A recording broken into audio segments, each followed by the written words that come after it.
Every company does microfilm scanning differently, and they're going to do it their own way. But today, I'm going to tell you about how BMI scans microfilm so that when you work with us, you know what happens to your microfilm when it gets to us and we're working with it. Before getting into the actual scanning processing, we're going to assume that contracting, creating the scope of work, all the requirements, that's done. You've worked with your account executive, your BMI sales rep, and you've created the scope of work of what you need to happen for your project. Contracts are done, everything's signed, and we're ready to go. So keep that assumption in mind, but now we get right into the actual scanning process. First, we need to receive your microfilm. So that can be either we pick it up, you drop it off, you send it through UPS, FedEx, some sort of freight carrier, whatever it is, we need to get your microfilm. So once it gets to our facility, that's really the first step in the process. When it does get to us, let's assume you have a couple thousand rolls of microfilm. They're probably being something like banker's boxes. You have 90 to 100 rolls in each banker's box. So when we get those banker's boxes, we're gonna tag them with a barcode label. It's gonna include, of course, a barcode, date, client name, project number, and box number, so we can track those while we have them. And these are gonna go into our Unity application that is an in-house built software application that we use for project tracking. So within Unity, there's something called MTS, or Material Tracking System. We know the names are very clever, but it works. So in MTS, each box, each transportation container, the banker's box, is gonna be tracked so we always know where it is within the project and within the facility, who checks it out, which room it's in, so on and so forth. That is tracked in MTS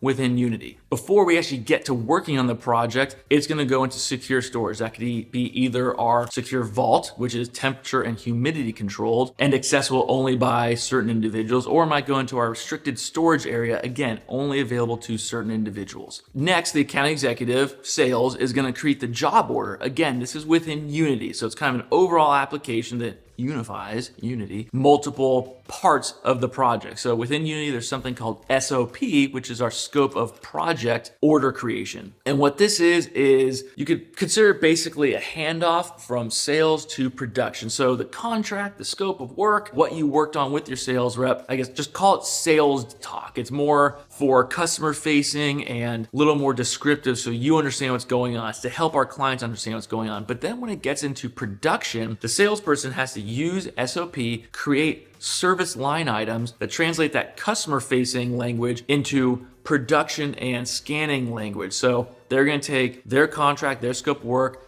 and create service lines. It could be 5, it could be 50 for a certain project. And then the project manager is going to create a process flow based on that SOP using those service lines. Next step is the microfilm prep, and that's going to include getting the microfilm ready to go on a scanner. First of which is photographing the box labels. So we had banker's boxes, remember. Now from those banker's boxes, we're going to take the individual microfilm rolls out, which are usually in little cardboard boxes, they're in their own little containers, and we're going to put a barcode on each individual microfilm roll so we can track each roll individually. And then we're going to photograph the labels on the microfilm. So when you're looking at a box of microfilm, you might have one side, 2, 3, 4 sides with information on them. We're going to photograph those so that they can be added to the project for either indexing or the actual images that are delivered to our client. And that barcode is also going to be scanned at each stage, so we know within Unity where this individual microfilm roll is and how far along in the process flow it's gotten. So after tagging those with the barcodes and photographing them, what we're going to do is just microfilm review. And so we're going to have our operators put them on spools, and they're going to look at the physical microfilm to see, are there any damages to it? Are there cuts? Do we need to splice any of this together just to make sure that the microfilm is okay to scan?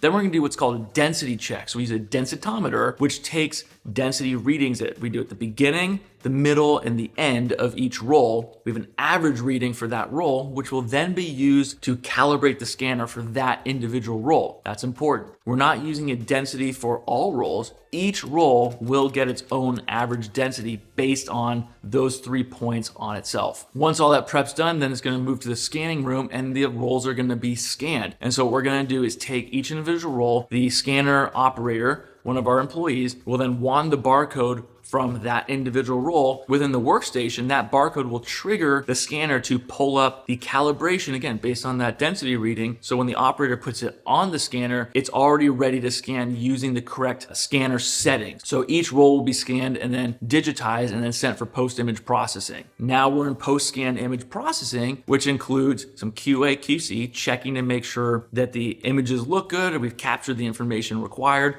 There may be applying OCR, which is optical character recognition. Basically, it's text search. So you have a bunch of images. It might be easier to just search on those images instead of indexing to a really deep level, which is digital naming we'll get to in a second. So applying text search to these roles allows you to search an entire role or entire database quickly to find information that may have been captured during that OCR process. During this stage, there may also be what's called framing or cropping. So if you have an image on microfilm that, let's say it's like this, it's sitting on the microfilm that's actually going to be, here's how wide the microfilm is, and that image is kind of like right inside of it. So if some of the extra borders, some of that background gets captured, we may need to frame or crop the image so we remove that extra background that you may not want. Or there may be rotating or flipping or mirroring images as part of post-scan image processing, because images aren't always perfect on microfilm. They come in all variations, sizes, and orientations. So occasionally we have to do this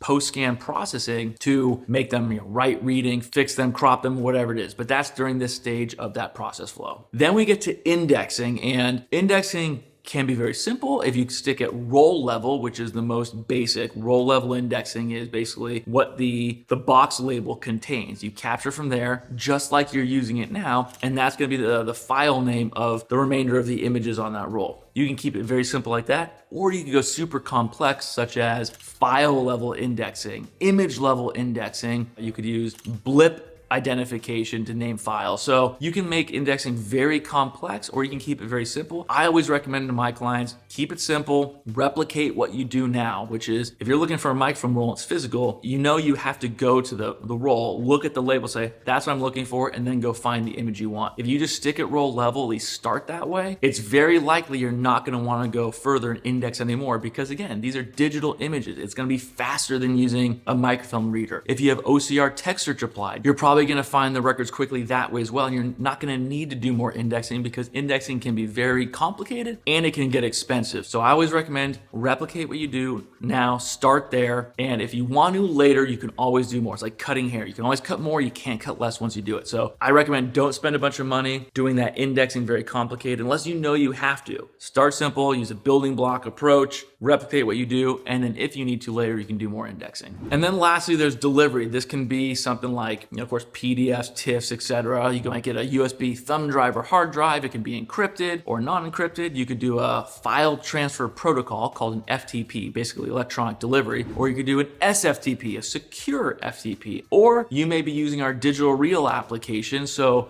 during the project, we're just loading the images and rolls into digital reel so you can access them right away while we're still doing the project, instead of waiting till the end like you may find with other traditional methods. So that's the delivery, and then we're shipping it back to you, we're driving it back, you're picking it up, whatever it is, we get not just the digital images, but the original material back to you as well. Something I want to bring up that I didn't want to throw in there and kind of throw a wrench into the overall process, but it's called our Milestone 1 proof of concept process. We just call it an M1. And what that is, if you're working with us, I just gave you the various steps to take your film from analog to digital, all the different pieces involved. But the Milestone 1, the M1, is really a mini project in itself. And what that means is when we work with you and we have the salesperson creates that job order, creates that SOP, what's actually going to happen before we just do everything is the project manager, our M1 architect, is going to build the process flow for your project based on that SOP.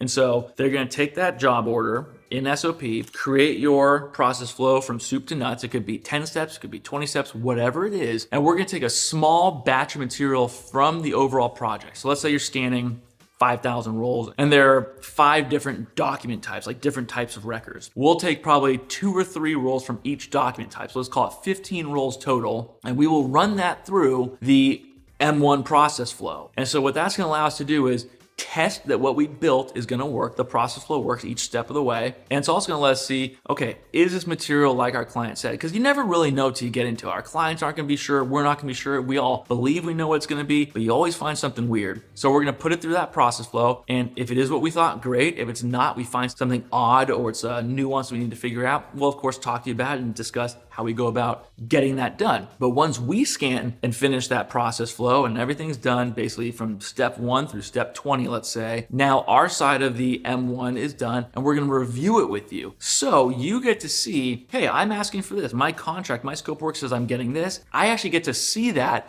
before the project gets completed, because what we don't want to do is do a multi-month project, 5,000 rolls, say, here you go, we're done. You say, well, that's not what I wanted. That's not good for anybody. So we do this M1, you get to see it and review it with us, and then we're not going to move forward with the rest of the project till you approve it. We need to get that approval so everyone understands, yes, this is what you delivered to me. I accept that. As long as the rest of the material is like we all think, this is approved, let's go forward. Usually things will come up during the project, something odd pops up or something that's not part of the scope pops up. We deal with those, but in general, the remainder of the project is gonna match what you thought, and we've gotten approval to get that done. So it's critical that we do this M1 and get your approval so we're all on the same page, so that you don't end up with something you don't want, or we do the work and there's some sort of argument or issue at the end of the project. We wanna make sure we all agree, we get that approval early on, and then we will move forward with scanning and processing the remainder of the microfilm. That's our microfilm scanning process. So if you work with us, now you know what's gonna happen to your film when it gets to us and what we're gonna do and what you can expect. For more information about microfilm scanning, check out our ultimate guide here, which does include some of the process, but also